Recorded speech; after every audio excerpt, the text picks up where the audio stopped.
Contexte de la natalité précoce à Unamenchipu. À Unamenchipu, comme dans d'autres communautés innues, le taux de natalité chez les adolescentes est significativement plus élevé que la moyenne québécoise. Au Québec, le taux de grossesse chez les 15 à 19 ans est d'environ 10 pour 1000 2020, mais dans les communautés autochtones, il peut atteindre 30 à 50 pour 1000, selon des rapports de Santé Canada. Chez les Inuits, des études locales indiquent que 20 à 25% des adolescentes deviennent mères avant 17 ans, souvent dans des contextes de précarité. Ce phénomène, loin d'être un choix isolé, reflète un enchevêtrement de pressions structurelles et culturelles, amplifiées par les défis déjà identifiés, insécurité alimentaire, dépendance et une santé métabolique fragile. Insécurité alimentaire et dépendance économique aux allocations familiales. La pauvreté chronique à Unamenchipu, revenu médian de 15 000 $, et l'insécurité alimentaire créent un contexte où les ressources sont rares.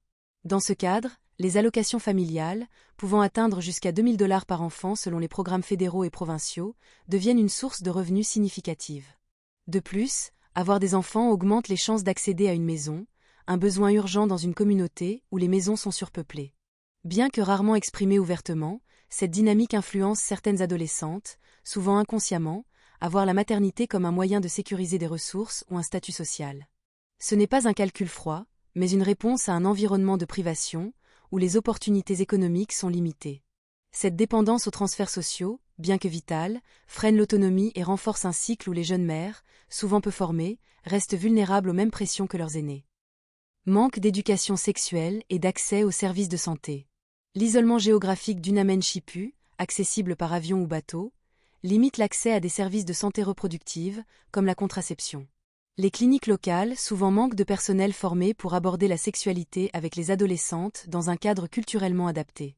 Des études montrent que 40% des jeunes autochtones québécois ont un accès limité à l'information sur la contraception, comparé à 10% dans les zones urbaines. Ce vide laisse les adolescentes vulnérables à des grossesses non planifiées, surtout dans un contexte où les relations précoces sont courantes, souvent influencées par l'alcool ou la pression sociale. Dépendance précoce à l'alcool et aux drogues. La consommation d'alcool dès 12 à 13 ans et l'essor des drogues de synthèse augmentent les comportements à risque. Ces substances, accessibles via le trafic ou la contrebande, altèrent le jugement et réduisent l'inhibition, menant à des relations sexuelles non protégées. Chez les adolescentes, la dépendance précoce, souvent liée au stress intergénérationnel, limite aussi leur capacité à planifier leur avenir, rendant la maternité précoce un événement par défaut plutôt qu'un choix éclairé. Cette crise, absente il y a 20 ans, aggrave les vulnérabilités des jeunes mères, exposant leurs enfants au même risque dès la grossesse, exemple. Syndrome d'alcoolisation fœtale. Dynamique culturelle et familiale. Les structures familiales à Unamenchipu, marquées par l'héritage colonial, jouent un rôle clé. Dans un contexte où les pères s'impliquent souvent tardivement, les adolescentes manquent parfois de figures d'autorité positive. Cette absence, combinée à un modèle patriarcal diffus, peut pousser les jeunes filles à chercher une identité ou une stabilité dans la maternité. De plus, l'oisiveté dans l'enfance, le manque de balises éducatives et un laisser-faire culturel, comme observé dans vos souvenirs, favorisent un désengagement scolaire, taux de décrochage de 30 à 40% chez les Inuits. Les adolescentes, souvent confrontées à des échecs répétés à l'école, se tournent vers des rôles sociaux valorisés, comme la maternité, même si cela intervient trop tôt. Ce phénomène s'inscrit dans un cycle intergénérationnel, où les jeunes mères reproduisent les schémas de leurs aînés, faute d'alternatives claires. Manque de perspectives et d'opportunités. L'absence de débouchés économiques et éducatifs à Unamenchipu renforce la natalité précoce. Avec un seul commerce Innu et une pénurie de main-d'œuvre, 30 à 40% des postes vacants, les jeunes, surtout les filles, peinent à envisager un avenir professionnel. L'école, souvent sous-financée et vidée de ses effectifs, ne parvient pas à retenir les élèves, tandis que les activités traditionnelles, chasse, artisanat, sont moins accessibles. Dans ce vide, la maternité devient une voie socialement reconnue, offrant un rôle et une identité dans une communauté où les opportunités sont rares. Cette réalité contraste avec les nouvelles voies possibles, éducation post-secondaire, entrepreneuriat, mais leur accès reste entravé par l'isolement et le manque de mentors.